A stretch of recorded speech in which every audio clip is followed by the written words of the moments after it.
Yesterday, we celebrated the 100th anniversary of the U.S. income tax in its current form.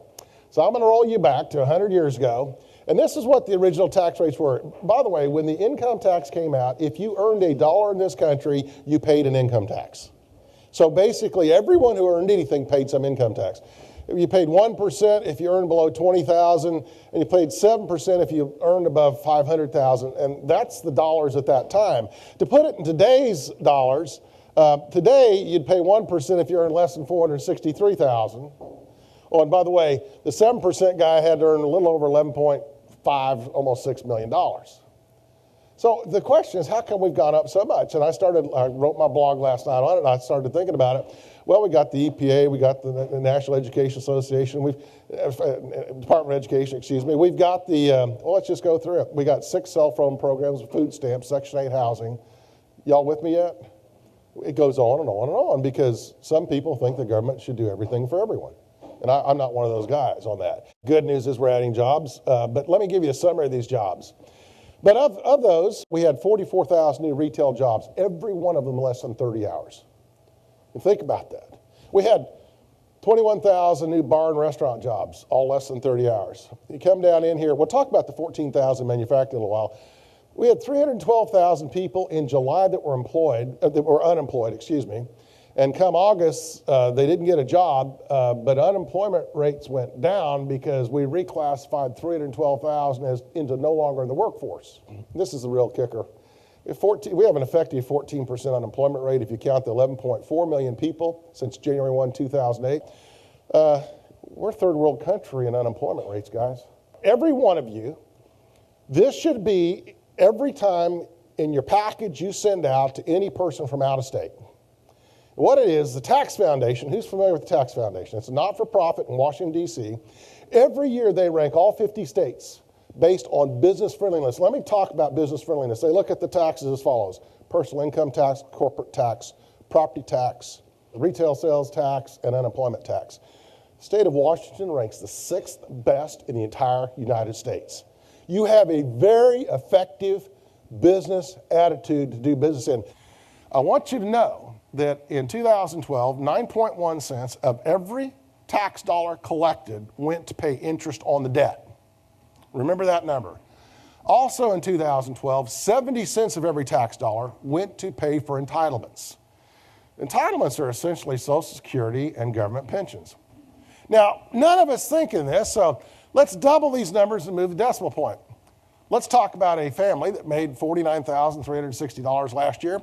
They spent $75,920, which means they had to borrow $26,560. And by the way, they've done it for the last 5 years, and they want to do it again now. And they don't have anything to show for this. You understand? This is exactly what our country is doing. Do you understand you can't keep spending like this? Well, let's look at it this way. Congressional Budget Office, last year we paid $452 billion in total interest on the debt.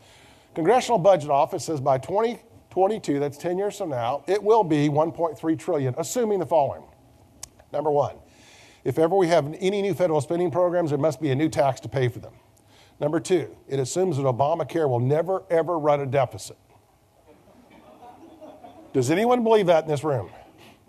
Well, if you did legalize pot, so I could understand, but yeah. And number three, it assumes between now and 2022 that the 10-year Treasury does not get above 5%.